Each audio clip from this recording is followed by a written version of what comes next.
I'm Hand Unit. Before this video even begins, make sure to subscribe. Click the bell to get notified to what videos Fredbear and friends upload next. Also make sure to leave a like. Also, Fazbear Entertainment is not responsible for disappearances, death, dismemberment, or copyright claims. Thank you for your attention and enjoy the video.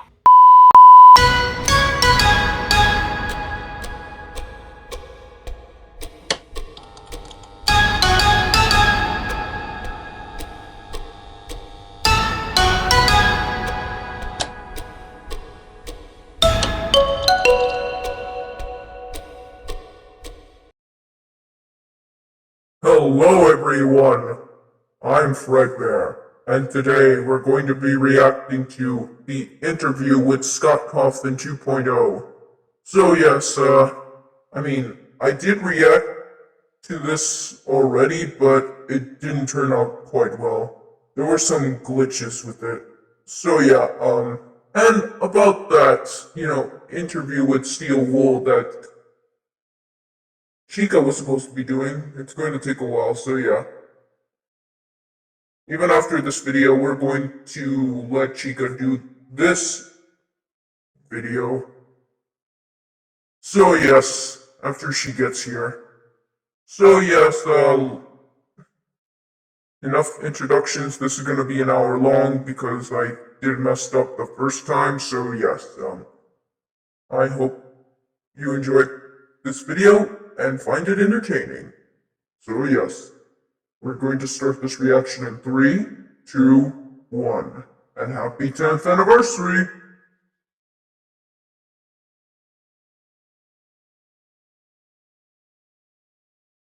Alright, so you probably need to skip the countdown.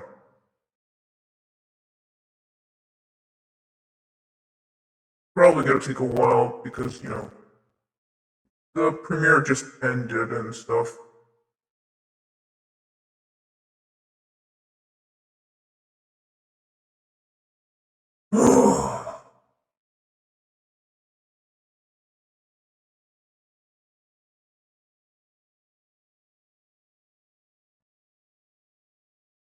I'm telling you, it's gonna take a while because, yeah.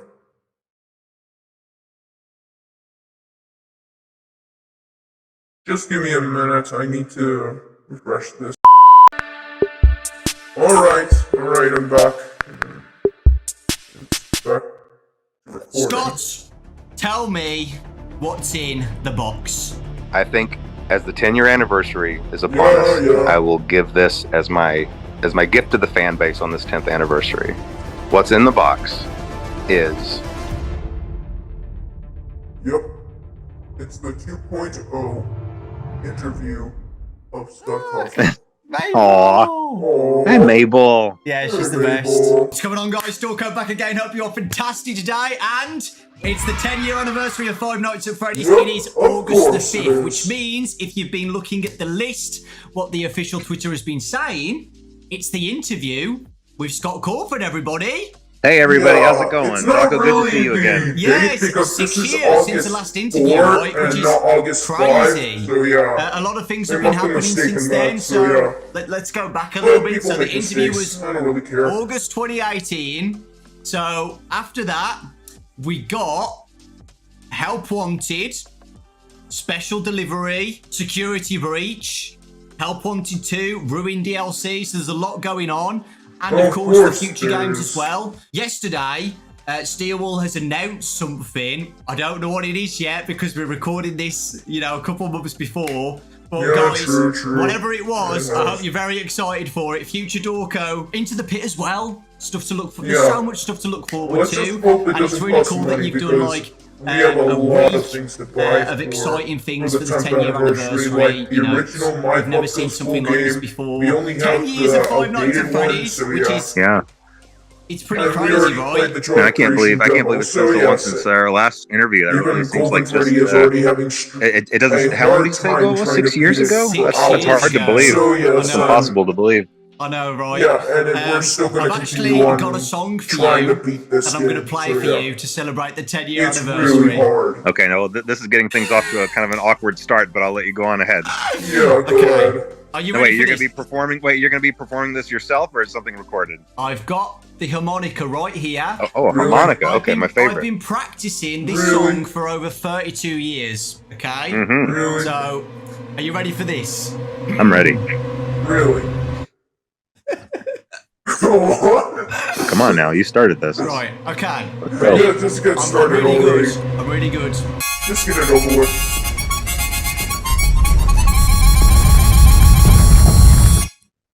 Is that it? Now, I will admit that I couldn't actually hear that. I don't know if your thing was cutting the audio out. Well, I actually played a spell. Oh. The spell is from 1864 by a 1864. wizard A wizard? named Dewey Muscrewy. What? That spell has now hypnotized you to Not tell me really, all to the be lore honest of with Five you. Nights at Freddy's. Oh, jeez. Really? I thought we talked about this in advance. Now, listen, Seriously? this is a bad idea to start talking about lore. All right, well, here, you'll have to give me specific questions, and I'll see what I can answer for you. Yeah, sure. I was joking. But I make no promises. Scott, tell me what's in the box. Wow, just direct. Just out and direct, just like that. Yeah. Well, look, okay. It's the 10-year anniversary. Okay. And even though I like to be elusive, I like to kind of tease the fan base. I like to, and I do like there to be an air of mystery about things. Yeah, Sometimes true. I do let things go on for too long. And I understand that sometimes things become not fun anymore and things Yeah, can become true. frustrating for theorists. So, okay. I think as the 10-year anniversary is upon us, I will give this as my gift to the fan base on this 10th anniversary. What's in the box is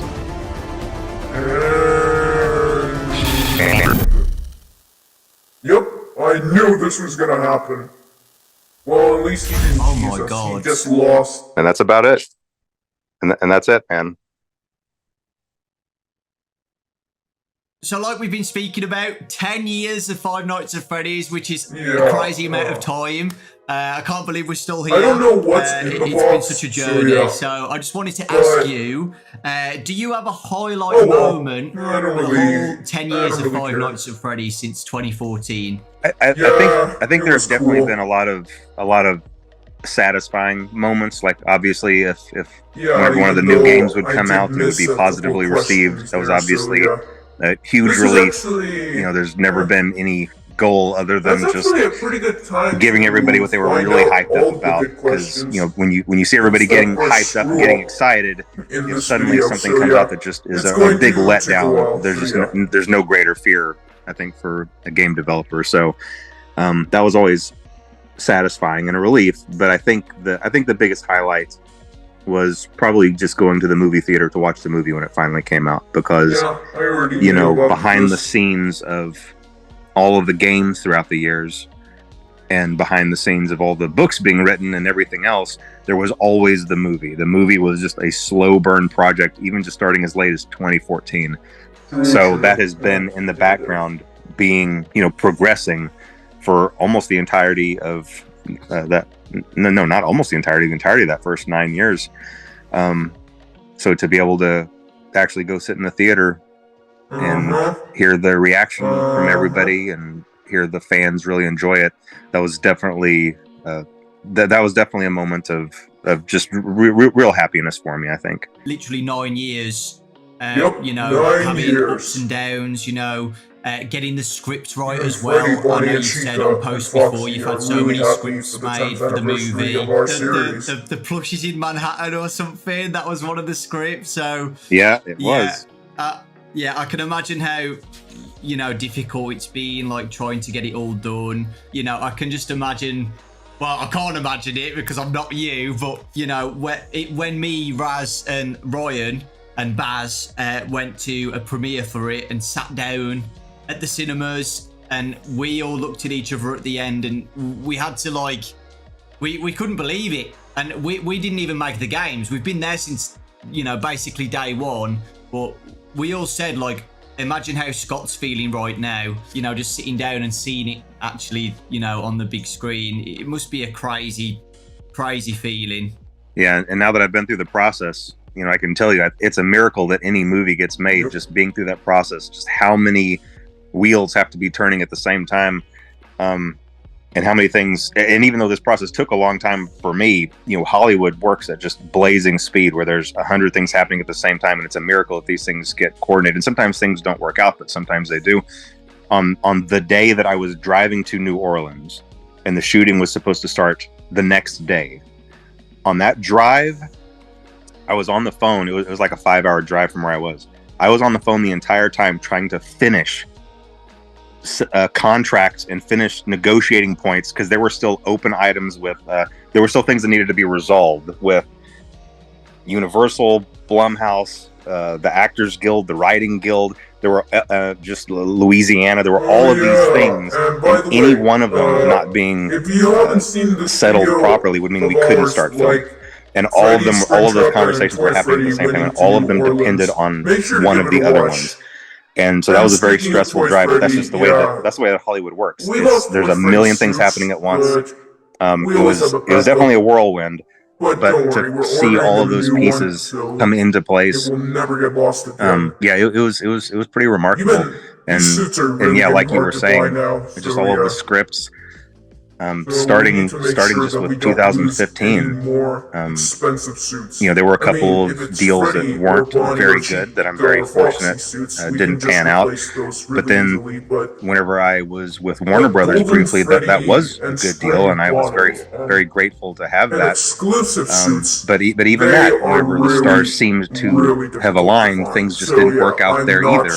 And so I was really fortunate to meet up with Jason Blum and get to have that deal with Blumhouse. You know, they had a lot of faith in the project, and they were following my lead on a lot of things, you know, sometimes to a fault, because lots of times I would throw things out and want to start over. But, you know, they were with me the whole journey. They were with me, and they believed in the vision, and everybody just had the fans at heart. That's all anybody wanted to do. Everybody was just making sure that every part of the movie would be something that the fan base would look at and recognize or relate to or connect with. And I think in the end, we were able to accomplish that. And I'm just really happy with that. And I think we landed with just the perfect cast, which, again, that almost didn't happen either. There were a couple of instances where someone else was about to get a part, and then something would happen that would make that not work out, and then someone better would step in. And I've said this to, you know, my contacts at Blumhouse numerous times just over this last 6 months, even since the movie came out, thinking, aren't we glad that we got like Josh Hutcherson for this role? Like, isn't it great we had Elizabeth Lail for this role? Isn't it awesome we had Matthew Lillard for this role? You know, isn't it great we ended up with Piper Rubio for this role? Like, every single person that we ended up with was just absolutely perfect in those slots, and everybody was just a delight to work with. Once again, since I'm new to kind of the film industry, I got to talk to people about their other experiences on other projects, and it can be really scary, because usually, from what I understand, every production has one member of the cast or one person on staff or just one person that, you know, causes problems or something like that. We didn't have anything like that. Nothing like that. Everybody was just phenomenal. They were just a joy to work with, and getting to go to filming was really fun. So it was a really fun experience. And in the end, I'm just happy that the fans were happy with it.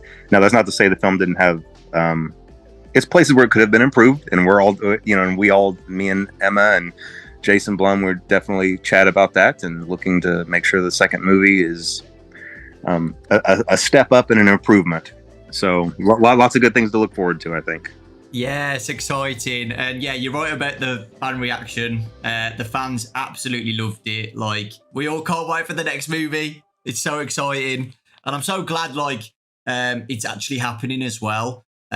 So yeah, exciting times. So yeah, you said that you've got a highlight of the 10 years of FNAF. If you could go back and change one thing in those 10 years, do you have anything that you would change? You can't say the box. No, you know, the one thing I would change, I wish I could go back and have one more shot at FNAF World. I really, really do. True.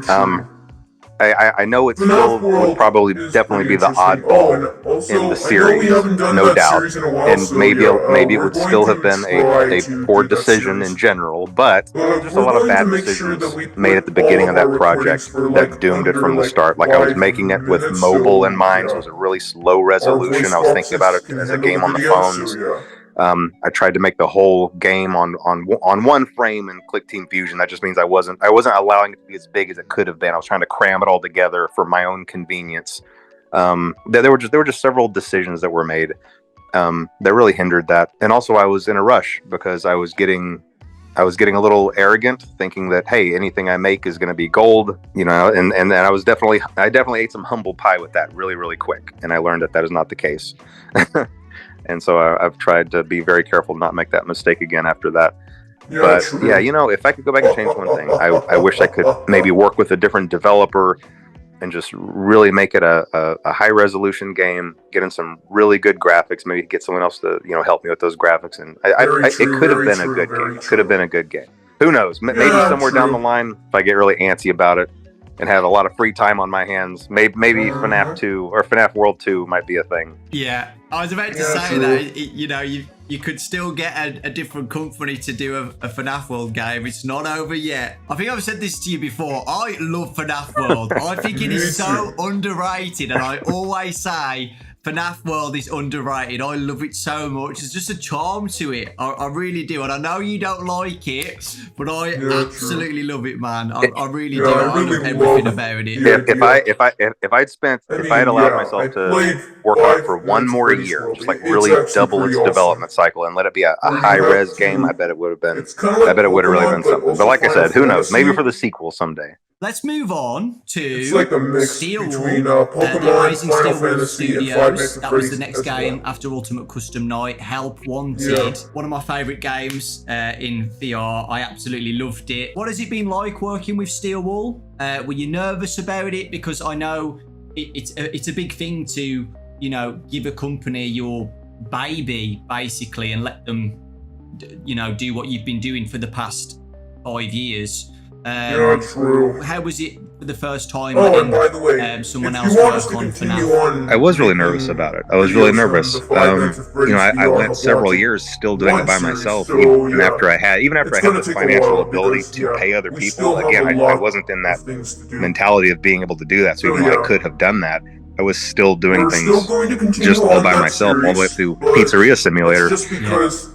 But by then, I knew that it was getting too much for me. I knew that I had to find another partner for it. And I was scared of that because, you know, there are stories all over the internet available about just games that went completely wrong because of games being mismanaged in the hands of, you know, development companies. And I'm sure that all of their pitches on the surface would have sounded the same, but I really got lucky. For that reason, I really feel like I got lucky because whereas I probably could have accidentally ended up with a company that did botch something, I didn't. I think I really honestly believe that I landed with the best, just one of the best development companies. They've been just a pleasure to work with, and they've done a really great job.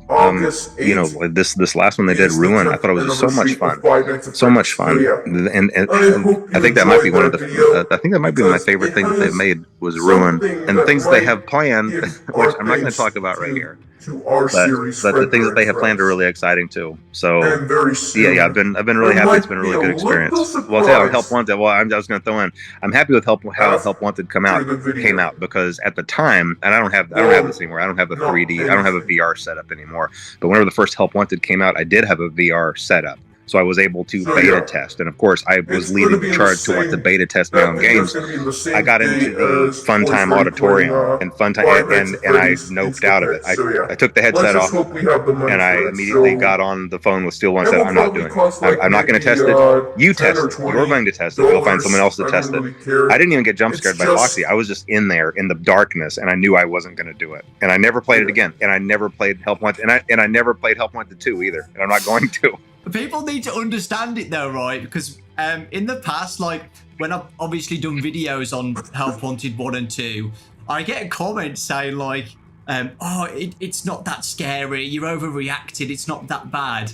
But you don't know until you've literally put on the headset, right? Yeah. It's completely It's a different different. You know, just scenario. watching it from a screen. The way when you compared put to on having the actual headset, it's a on, different terrifying. scenario. Yeah, completely of, different you know, experience. My other question, Wait. Glitch Trap is one of my favourite characters in FNAF now. I absolutely love Glitch Trap. I mean, Glitch what Trap. are your thoughts on Glitch Trap as He's a whole? kind of With, me and Glitch Trap with the are kind of enemies. development So of Help Wanted. yeah, I love the we character. don't talk about Glitch. And I know that this is kind of one of the places where I know there's a little bit of a divide with maybe me and the fan base, or maybe just within the fan base, because I always lean sci-fi. I have a tendency to lean sci-fi, even though I try to come back into the roots of the supernatural instead.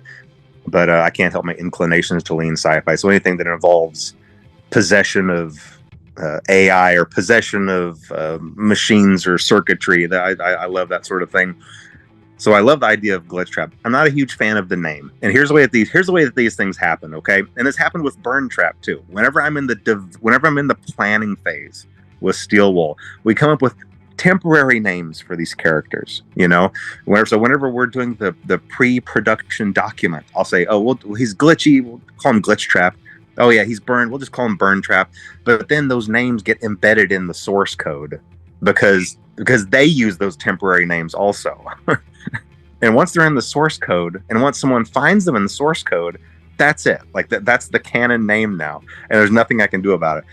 And hopefully we're learning our lessons going forward to maybe find I don't know, to just hone in on a better process there. Because yes, I love the character.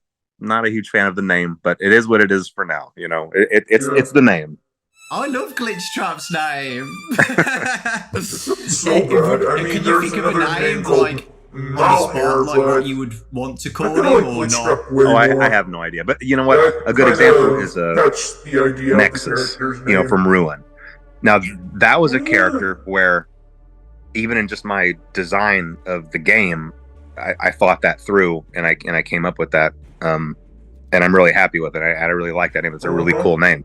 But now, see, if I didn't have one of those ready to fire off, I might have thought up something like, I don't know, Purple Trap or you know, or AI Trap, or just something temporary, and then that would have been the can name. That would have been so much worse than Nexus. After Help Wanted, we got Security Breach. Were you happy with the release of Security Breach when it first came out? Security Breach, there's a really big story behind that.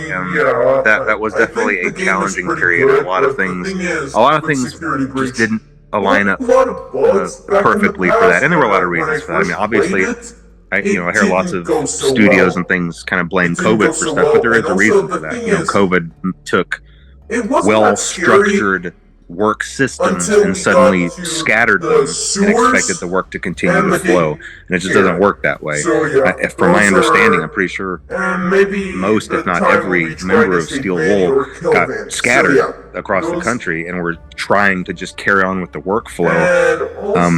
And it was just really difficult. I think that's really the only example of when my idea of how a game was going to go was misaligned with how things were going with Steel Wool, and I had a specific story for this in mind.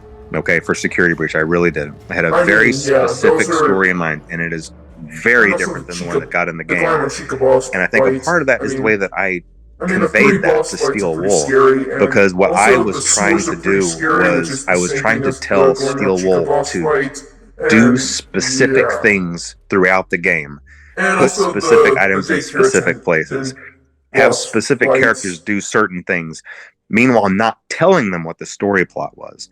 Because in my head, I was thinking, okay, when people find this, they will connect this to this to this, and it will all be revealed. And I thought I could do that without telling Steel Wool the story plot. That didn't work out very well, because they got all of these pieces, and they thought it was their job to connect them in a way that made sense. And so really what you ended up having were the really same complicated pieces, because but telling completely different stories. And since I was trying to kind of tell a specific story with mine that went a certain direction, they were taking pieces I didn't fully understand and trying to craft a story out of them. And again, I don't blame them for that. I blame myself for that, because I guess what I should have done is just said, hey, here's the story. Here's why these pieces are here. Here's how they're supposed to connect. And I can give you a really easy example for this. And I'm hesitant to say this because I don't like messing with the lore. But I think in this case, it's okay. When it comes to Burn Trap, originally, Burn Trap was never supposed to move. He was supposed to just be something you saw in the corners, like if you were walking past the machinery, you might be able to peek in between two things and see him in the corner or propped up against a wall, almost like a some kind of decaying movie prop, and you never fully understood what his purpose was. And he had a very specific purpose, and I'm not going to say what that purpose was, but realistically, he never moved. Well, obviously, that's not what we got in Security Breach. In Security Breach, we got a capsule putting in purple smoke blowing out, and him climbing out and coming to get you.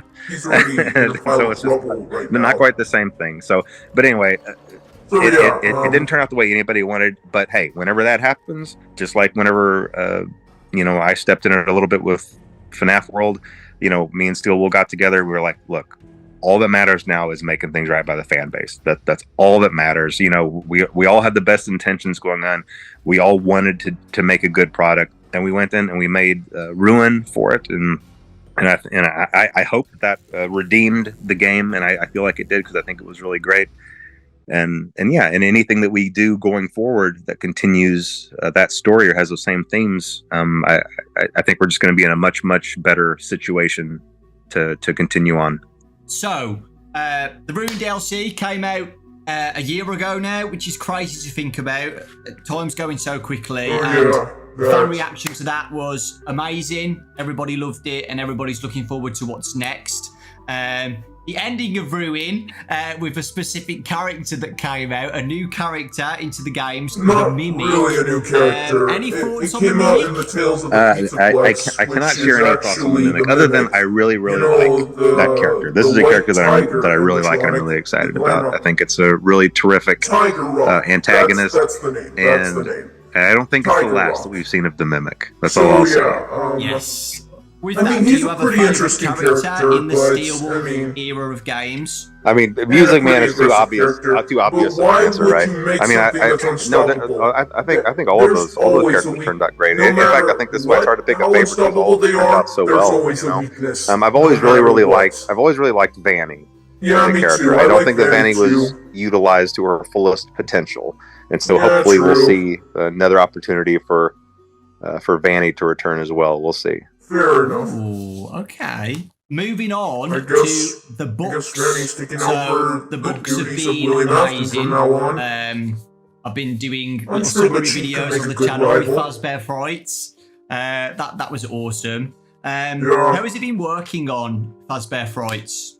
It's actually really enjoyable. It's probably one of the most enjoyable things that I do, because I just get to think up a really scary scenario, and then I create maybe a 10 to 15 page story out of it, and then I have writers that I work with, obviously, and they take that and they really flesh it out and fill it out and add the details and turn it into a full-length story, and I get to kind of just really see it come to life. So it's been really enjoyable, and that's something that I really enjoy.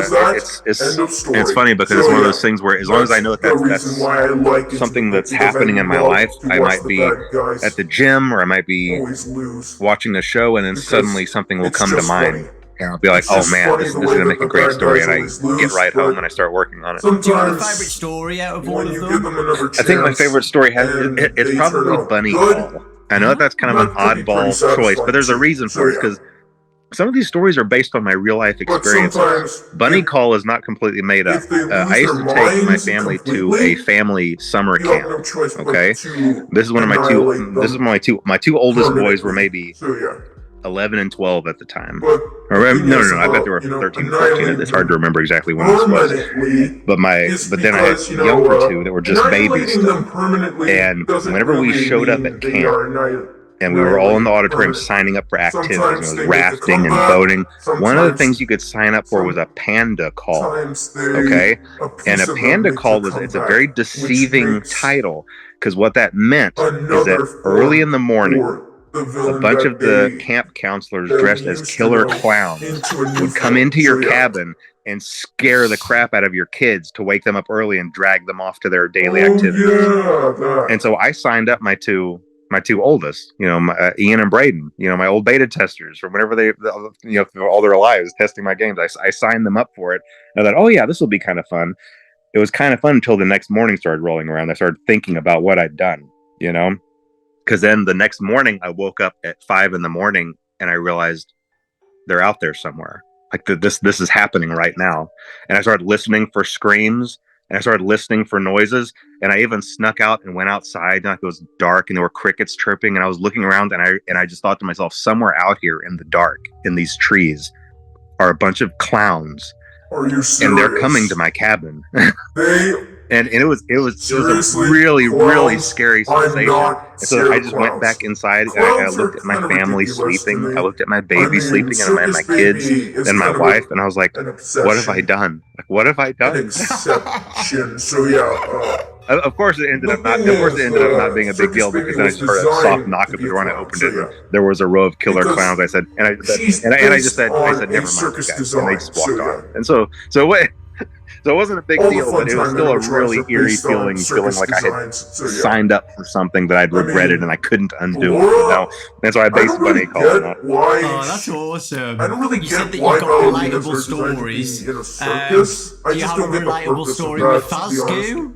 Oh yeah, that's one of the questions that actually. Listen, anytime there's a series of a whole bunch of different things, you're gonna have some that are great, and then some that's like, well, like what was going on with this?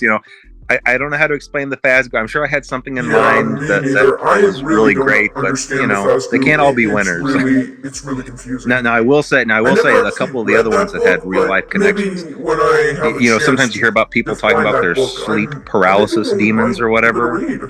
That's never really made sense to me, but now it kind of makes sense to me, and I don't know why it does. Yeah, every once in a while a person you'll wake up, but you'll still be paralyzed in your sleep, and for some reason, I guess in that moment you're still half dreaming. So you have a tendency to still maybe see something before you fully wake up. And the Blackbird creature was mine. That creature on the cover of Blackbird is my sleep paralysis demon, because I was on vacation, I was by myself, and I don't know what the circumstances were. I feel like I was taking a midday nap, but I woke up with a jolt, and for a split second I saw that thing standing over me, and I couldn't move, and my body was tingling, and I was just frozen up. And I was just so disoriented after that, but I never forgot that. And I knew immediately after that, it's like, I've got to get this into a story somewhere, like this crazy looking creature. That is crazy. Yeah, that is absolutely crazy. I've never had sleep paralysis, so I don't know what my creature would look like, but I hope it doesn't look like that. I don't think it's a normal experience. I don't think it's an experience you should want to have. I don't feel like it's a healthy thing. So if that hasn't happened to you, I think you're in a good place. Do you have a least favorite story? I don't know. I think it probably might be the Fazbear. Or no, I mean, come on. It's got to be the one where the guy gets pregnant with Springtrap's baby. I'm not sure what I was thinking about. Again, that's one of those things where, oh man, this is going to be really creepy.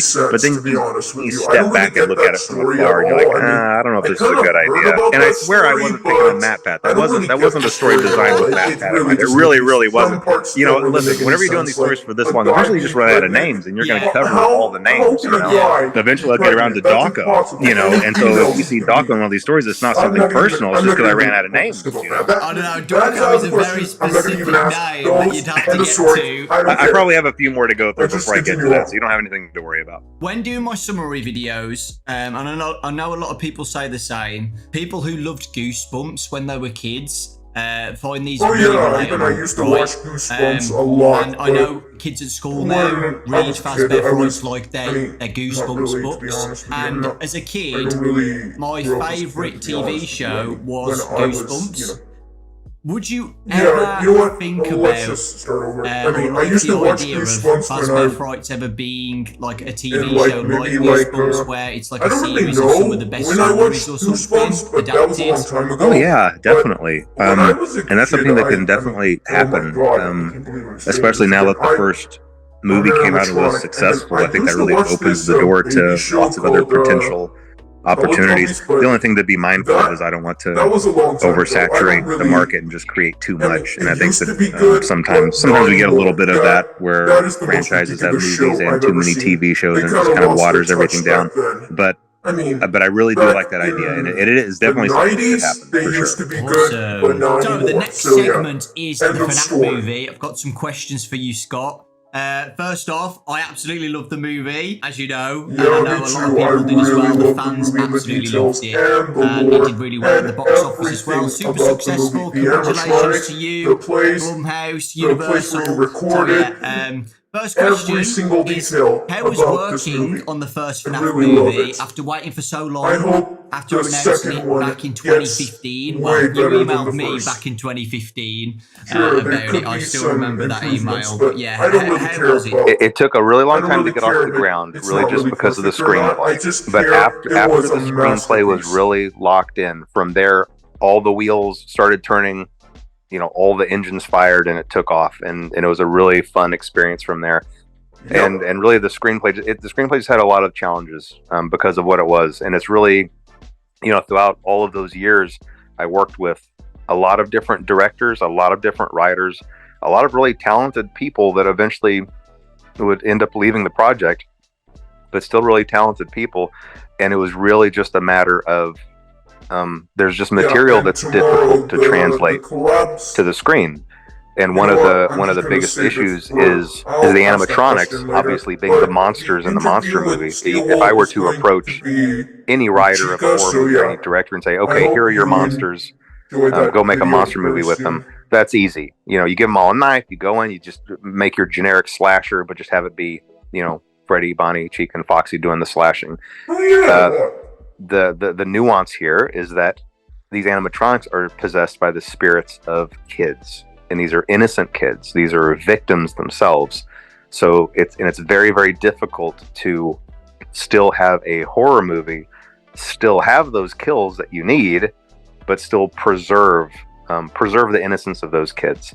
And it's a really difficult thing to do. And there were several screenplays that did not hit that mark. And I think I was more cautious about that and more picky about that than anything else. The story was if kind of the innocence of those spirits was not preserved properly, I wasn't going to go forward with it.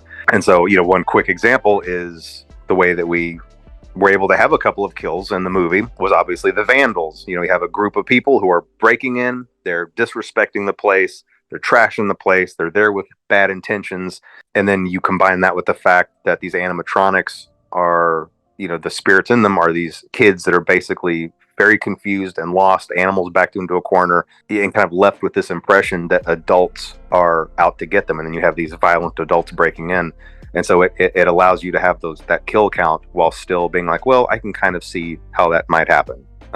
It was a tricky thing to do, but I think we were able to accomplish that. Yeah, manipulated by William Afton as well. Yeah, that's right. That's absolutely right. The drawing on the wall was also kind of this layer, this blanket of manipulation over them all. So all those things combined, you could see how these actions could happen, while it not necessarily being the fault of the kids. With the fort scene as well, I loved the fort scene. I know some people were a bit confused by that, like why are they building a fort? But I got it straight away. You just want to show the audience that they're just kids, right? Were you happy with the first movie and how it came out? Yes, I am. I am very happy. Yeah, I am look, very happy. Anytime anybody, I'm sure Scott's pretty I happy think pretty much anybody who's been through a process like this would be able to look back. And I do this with my games too. You look back and you're like, well, I wish I'd tweaked this. Or maybe this could have been like this, or maybe this could have been like that. Yeah, but you have to just really take a step back and look at it as a whole, and where it came from, all the things that could have gone wrong, and all the things that went right. and just be really grateful that so many things just fell into place. Watching this You know, video, and I can give you a really quick example of why I don't want to second guess too much. You know, at the 11th hour of this movie coming together, we still really didn't have a music composer. And I'd really wanted an animated intro. I was really pushing to have that animated intro, but we didn't have anybody, and really not really anybody to have an idea of what kind of music we were looking for. 11th hour, Newton Brothers come in, and they write off that banger of a track, like absolutely insane. Like I listened to that the first time, and I was like, wait a minute, do I have a theme song? Does Final Fantasy Freddy's have a theme song?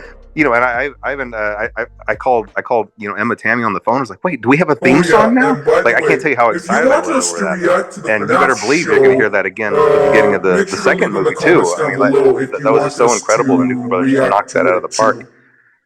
So yeah, so many things went right that I don't think I'm going to dwell too much on. You know, what I would go back and try to do differently. As we know, the movie was a major hit in 2023. Super successful. The biggest horror movie of 2023 as well. How does that feel seeing that happen? It's nice. That part is nice. It's more important to me that if the critics had loved it, but the fan base was grumbling and saying, wait, this isn't how it is in the lore. Wait, we didn't like this. I don't like how they did this and this. And the fan base was unhappy. That would be a failure to me. I'm perfectly happy with all the critics hating it and the fan base reacting positively to it. So yes, it is nice that the movie was successful. However, that is not the correct metric by which to judge the success of this movie.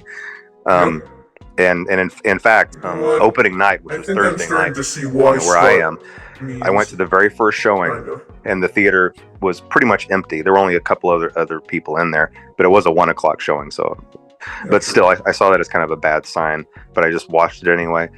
Then I went to the next showing, which was just later in the evening, and I told myself I wasn't going to go online. I wasn't going to read any reviews. I had already told everybody at Blumhouse, and I told my legal team, don't talk to me, don't call me, don't email me, don't send me charts, don't send me facts or figures. I don't want to hear anything about anything. I'm going through this whole weekend blind. I just want to experience what everybody else is experiencing. Well, before I went into that second showing, I was just by myself. And then later that evening, my whole family was coming into town, by the way. My whole family was going to come into town and watch the movie with me that night. But this showing, I was still sitting by myself. I was checking my email, and I accidentally saw one of the reviews. And I saw that it was terrible. And that opened the floodgates, and I went and started reading all of the other reviews. And I immediately texted my family saying, don't come. Don't come. You know, this is over. I want to be by myself. And I was already thinking in my head, like, how am I going to write a letter to Blumhouse apologizing for this? How am I going to write a letter to the fans apologizing to this for just wasting everybody's time? And I was just incredibly depressed.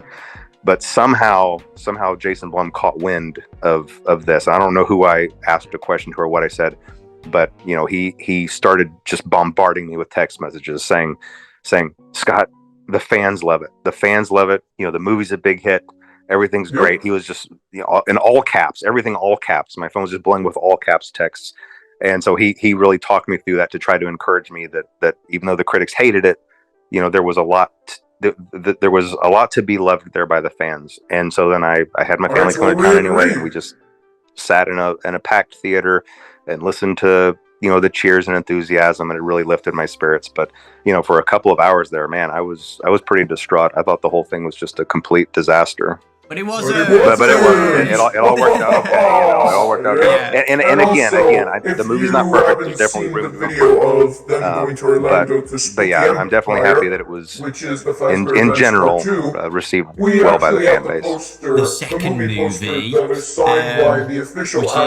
you know, it's been announced that it's going to be coming out in 2025. Is it December 2025? Yeah, December 5th, 2025, I think. Is there anything exciting to talk about on the second movie? Anything you want to say?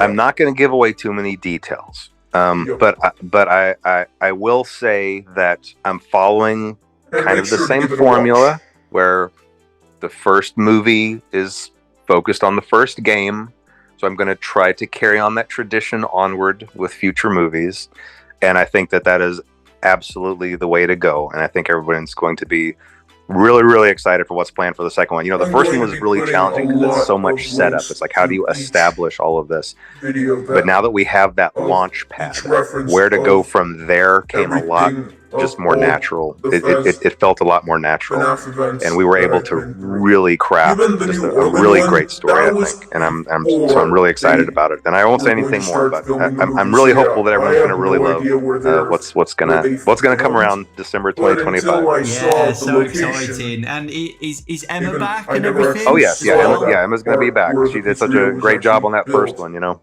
Yeah, that's really good having the same director. So now we're going to be talking about Into the Pit, the new game that's coming out on Mega Cat Studios. We just got the trailer, another trailer, a couple like last week, and it looks amazing. It looks so good. How has it been working on the game based on a Fazbear Fright story? It's definitely been a unique experience. You know, I first started talking to Meg. I mean, it's been years and years since that game has been in development, and originally it was just supposed to be a little novelty one-off. Like, oh yeah, here's this little company that makes 16-bit cartridges, and that was immediately appealing to me because I'm all about the Super Nintendo. And so if I could make something that would come on the Super Nintendo cartridge, you know, sign me up. That was the most exciting thing, the most exciting product I'd ever worked on. It was still just supposed to be a novelty, but as the development went on, everybody was looking at it thinking, this looks pretty good. This actually looks really good. And so they just kept on going with it. They could have stopped a lot sooner, and they could have stopped with just a little simple novelty game, but they just kept going. And I kept looking at thinking, yeah, keep going. And they kept going, and I would keep looking at it. It just turned into this big, full-fledged, full-sized game. So we obviously decided to venture away from strictly the cartridges, so that everybody can be able to play it on Steam and everything. But it's really unique. It's just a really unique game, and I do love that it really gets into just this really gritty these kind of gritty graphics that I haven't seen since the late 90s, whenever you had those point and click type adventures and you had that real kind of that pixelated art style that can be really creepy at times. I don't know, it's going to be a really unique experience, and I think that everyone's going to really be excited about it. I really do. Awesome. I can't wait to play it. How has it been working with Mega Cat Studios then? Oh, it's been great. It's been really great. I really haven't had to give them. I mean, I have had to give them direction, but for the most part, it's been weird. They would go into the hole for 6, 7, 8 months at a time, and I wouldn't hear anything from them, to the point where I thought, is this okay? And I would even, you know, I talk to the other people that I work with, like, is this game okay? Is this going to be okay? Are they okay? Do I need to check on this? Do we need to check on them over there? But then I would get an update, and it would just be all this crazy new stuff and all this crazy detail, this fluid animation. It's just crazy stuff. And then they'd go back into the hole again for 5, 6, 7 months, and then we just repeat that cycle.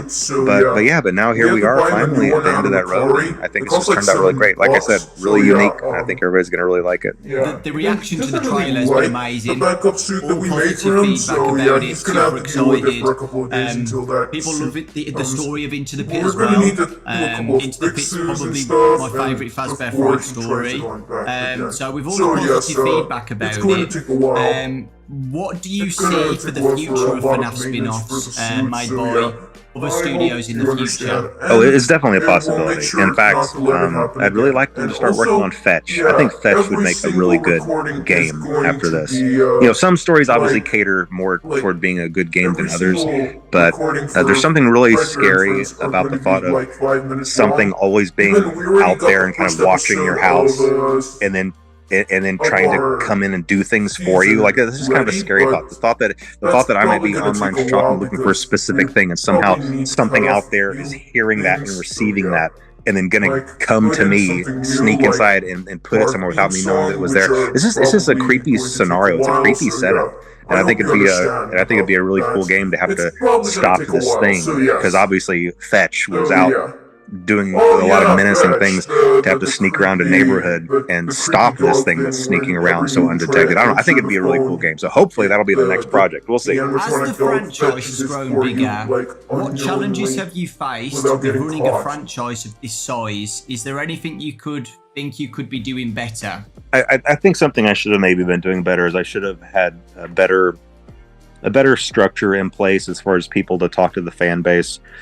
You know, I've always kept that on myself all during the years, and in the early years, I think that worked great because it was a little indie game, a little indie community, and then me, the indie dev, just chatting with the community and talking. But as the years go by and the franchise gets bigger and bigger, I don't know. I feel like I've slowly kind of lost touch with the fan base. Unfortunately, it's not that same. It's not that same relationship that it used to be. I really used to enjoy chatting with everybody and just kind of I don't know. And I guess that's expected because that is more of a. It is more of a big. It's kind of a just kind of a bigger thing down, and it's bigger than one person, and I can't just pretend like I can hop online and chat with everybody and solve everybody's problems anymore. Used to, I kind of could. I could just go in there and chat with everybody and resolve all problems. It was like just a squabble on a forum. I can always just step in and solve it, but it's just not the same. And I think that I should have realized that sooner. And I'm really only realizing that this year that I really need to have a better structure in place. You know, and the fan base deserves that. The franchise deserves that. The fan base deserves that, to have more people in charge and running a Twitter page and official news feeds. You know, an official news feed, so that there's not so much confusion about what's real and what's not real, and real news and fake news, and is this confirmed, is this not confirmed. You know, I could have avoided years of that if I just kind of had a better structure in place with people to listen to, and like I said, a news feed and someone else to just provide better answers to the fan base. So I'm trying to get all that in place, and I really think I think it would just better serve the fan base. And I think everybody would be a little happier. It's not just me trying to jump in and straighten things out when needed. Yeah, I think the Twitter's a great idea. We're recording this in June, but you know, it was announced today. The schedule for what's coming out during that week is really exciting and really good. So people, you know, can get excited for the anniversary. They kind of know what's coming, which is really exciting. And you know, communication like that, you know, it's you know, people have really appreciated that. So thank you for doing that. And looking forward to seeing what happens next on the Twitter, what they announce. And apart from the second movie to look forward to, is there anything else you could hint at for the future? Any future titles or any little hints to get people excited for the future? One of the good things is going to be coming from Steel Wool, but that's going to be announced here in this same week that your interview is going to air. So I think that's it. In fact, I'm not sure if it was right before this or right after this. Yeah. It might have been right after this. Yesterday. Okay. And obviously everybody knows about the movie. And right now the books are these interactive books, which I read things like that growing up, and so I'm excited about those. And I've tried to add some depth into those to where you can actually collect items in them and things like that. So it's really not just about picking a path; it's about picking a path and getting something, and then going to the other path and being able to use something. So it makes it more interesting and more intricate. But yeah, I mean, that's the plan for movies, games, and books. And I already told you my hope for the next Mega Cat game. And and there is another game planned with Steel Wool, but that's not going to be announced for a while yet. So I can't talk about that. But there is something down the pipe. Okay. even beyond what's being announced this week, there's something beyond, but I can't talk about that. Yeah, so I won't spoil anything.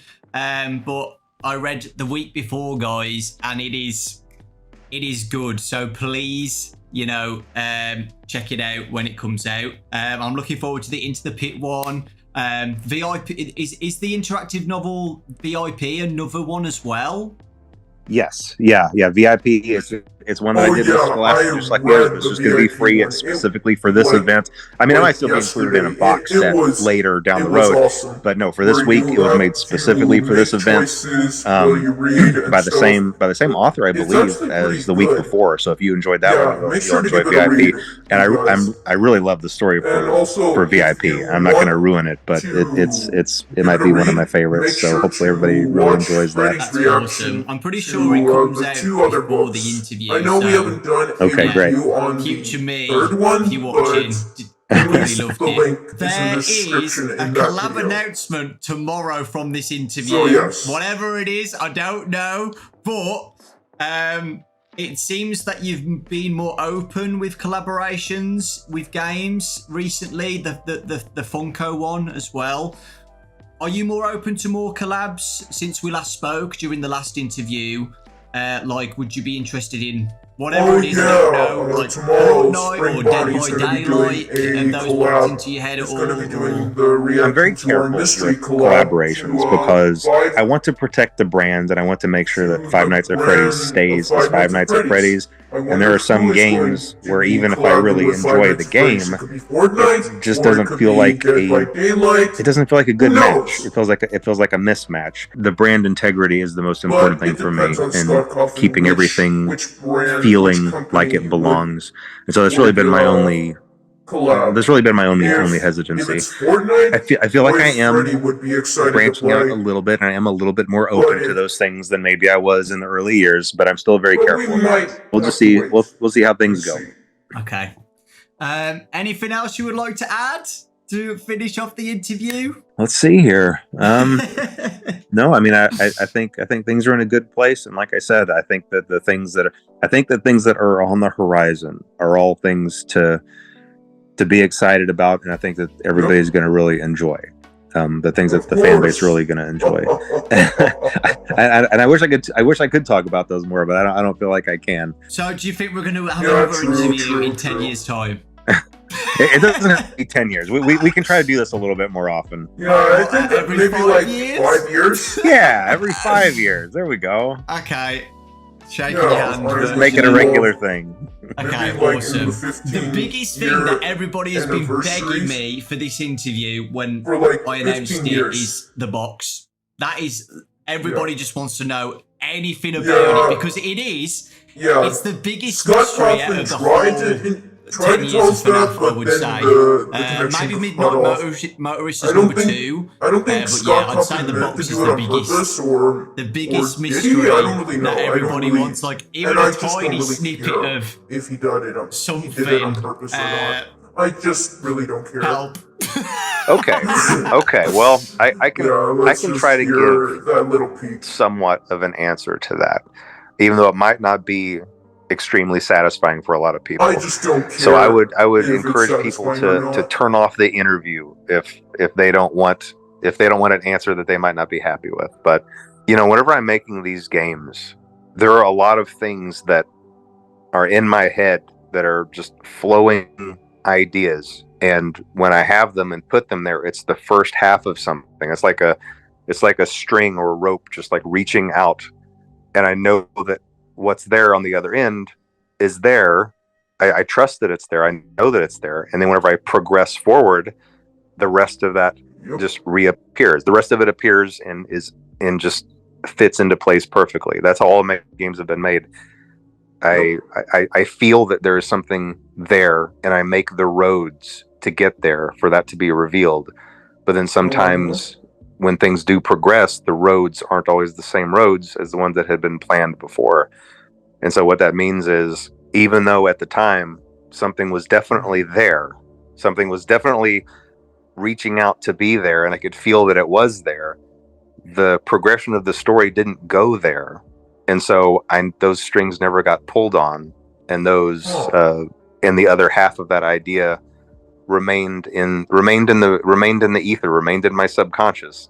All of that to say, there is something in the box, but I never pursued it, and I don't know if I can find it again.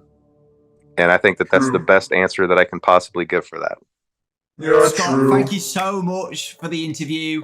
myself and everybody really does appreciate it. Kind of understand what Scott Cawthon is. We're looking forward to this thinking week. about, Future me I'm not really is going to probably say anything stressing because out, that's a mystery playing all the for you to demos find and out, fans. getting ready for So Into yeah, the Pit in I a few hope you days. understand. I'm so excited for Into the Just Pit. like me. I I really am. understand And all Scott the Cawthon. fanverse stuff as well. Just like Goku and understands the Joy of Scott Cawthon as Creation, well. that demo. I'm looking forward to playing all of those and as yeah, well and reading the new Goldie book. did play the There's Joy a of lot Creation in that demo. week. It was I'm pretty gonna just stressful be and really MIA hard. that whole It week. was I've already told my stressful friends and for him. family, like, But don't worry, I'm the not thing gonna is be here going for to the whole be week. continued until we Don't beat call it, me. so yeah. Don't text me. I'm gonna be in this room just doing everything I can that week. And yeah, we really do appreciate it. So yeah, I think that's it. Which is really weird. That hour went so quick. Thank you guys for watching. Again, I appreciate you guys. Thank you. Without you guys watching the channel, you know, I wouldn't be doing this in the first place. And you're welcome, interviewing Scott. Scott. So it really does mean a lot to me. Thank you so much. And yeah, I hope you all have a fantastic 10-year anniversary week, and you're all enjoying yourselves playing the demos. Happy anniversary, Five Nights at Freddy's. Excited for Into the Pit. That's right. Announcement as well. And so is my friend Toy thank Freddy. you, Scott. I appreciate it. Right. So yeah, we'll both leave now. Yep, exactly. All right, sounds good. Thanks for having me. Right. I'll talk to you later. Thank you, Scott. Bye, Okay. guys. Thank you. Bye-bye.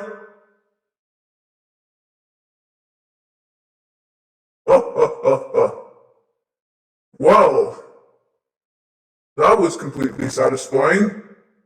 Yes. And also you kind of noticed that, yeah, when I bought the movie, I got the digital code for the movie, so yeah, now I can watch Five Nights at Freddy's in YouTube whenever I want. So yeah, but yeah. The interview with Scott Cawthon is going to be led by Chica, which is going to be a 1-hour video like this as well. So yes, please give this video a thumbs up if you liked it. Please subscribe to the channel. It really helps us out. And we'll see you guys in the next video. In the next 10-year anniversary video. So yes, bye-bye everybody. And I hope to see you after so many years. And happy 10th anniversary to our series. So, I hope to see you soon. Bye-bye and farewell.